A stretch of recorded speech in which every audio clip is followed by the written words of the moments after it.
Dobro jutro, tukaj je Valentin. Evo, danes pa ura je 6:30. Danes je pa prvič, ko tudi zjutraj dežuje, ampak jaz se ne dam. Bom videl, koliko bojo tele kapljice, ki udarajo po dežniku, se slišale na tem videoposnetku, koliko bo to moteče, ampak gremo naprej. In danes sem se celo odločil govoriti v eni taki pomembni temi, kot je skrivnost oziroma zakon privlačnosti.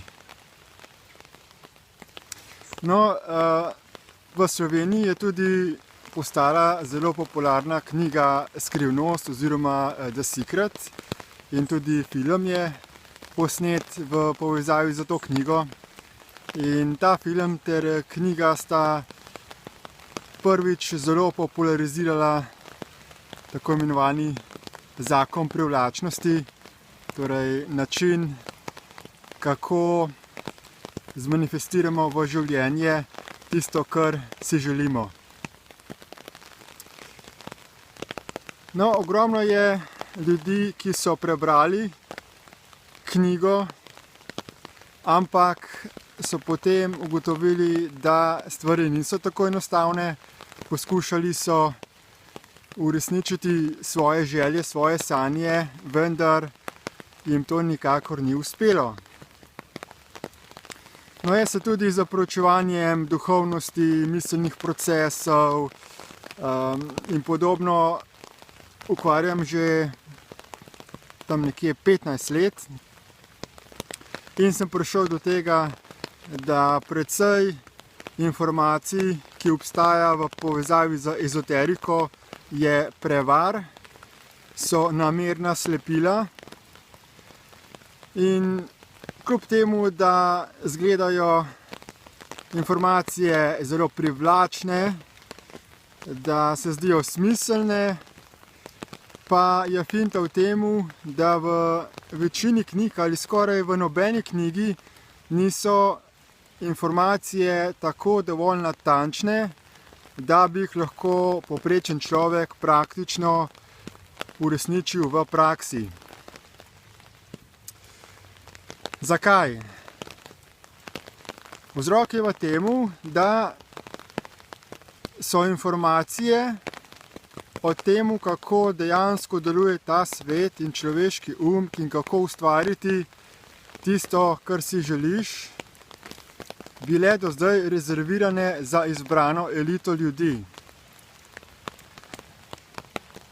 To pa zato, ker je bil ta svet do sedaj voden prvič iz strani duhovnih bitij, ki so želele nadzorovati slehernega človeka in ga držati na predprogramirani poti.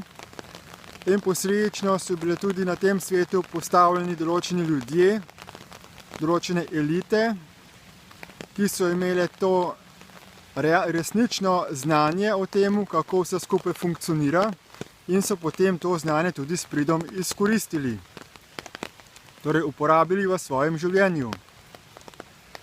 In katere so te skupine?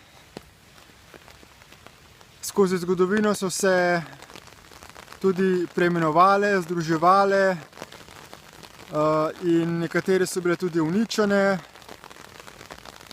Največ izmed njih, ki se jih pozna, so po imenu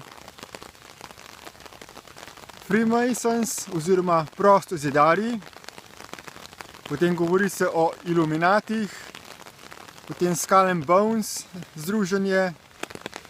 Zelo tajna in vplivna skupina je Brotherhood, bratovščina.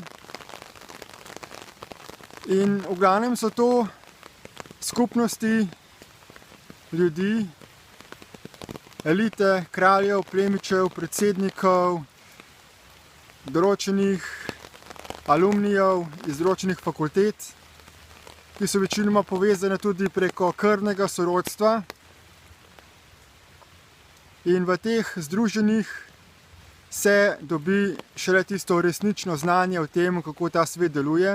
in zato so ti ljudje zmožni velikih načrtov in seveda njihovih uresničevanj in pridobivanja velike količine denarja in vodenja drugih ljudi, vplivanja na druge ljudi. No, sedaj v dobi informacijske družbe se te informacije vse bolj razširjajo, se iz teh skritih krogov razširjajo v javnost. In jaz sem tudi prišel do določenih virov informacij in združenj, ki te informacije razširjajo v javnost. Pred leti sem postal del enega novega kluba, ki je bil ustanovljen prav s tem namenom, da se te do zdaj skrivne informacije razširi v javnost, da se vzpostavi globalno ravnovesje, ker v znanju je moč, ampak so pa različna znanja. In ni samo stvar v znanju, ampak je tudi pomembno to znanje praktično uresničiti v življenju. Kajti znanja, ki ga praktično ne uporabimo, tako znanje je brezvezno.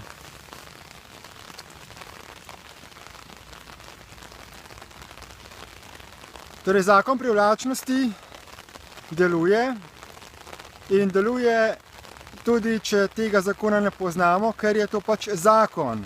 Zakon je zakon zato, ker deluje za vse enako, ne glede na to, ali v njega verjamemo ali ne. Od tega, kako zakon v svojem življenju praktično znamo uporabiti, je pa odvisno od tega, kako natančne informacije smo dobili o tem, kako zakon dejansko deluje. In glede zakona privlačnosti je tako, da laično, v knjigah se govori o tem, da si je potrebno stvari zamisliti in verjeti, da te stvari že imamo in potem se bodo praktično uresničile.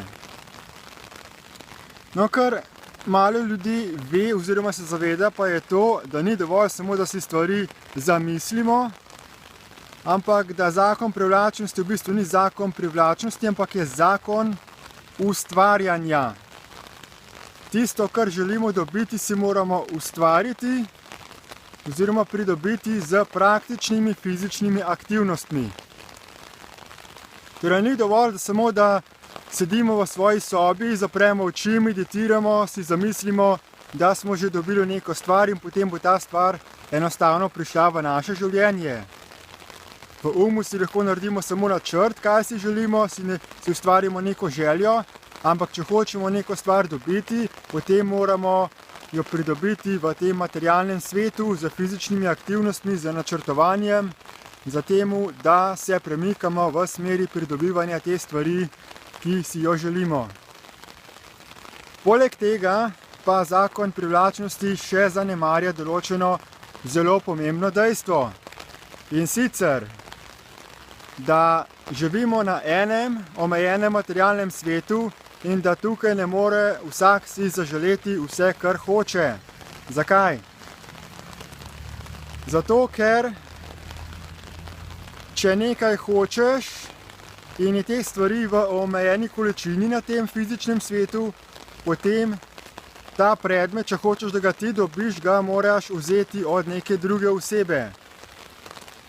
In posledično zakon privlačnosti in pozitivizem na tem svetu ustvarjata konflikte, vojne in pomanjkanje.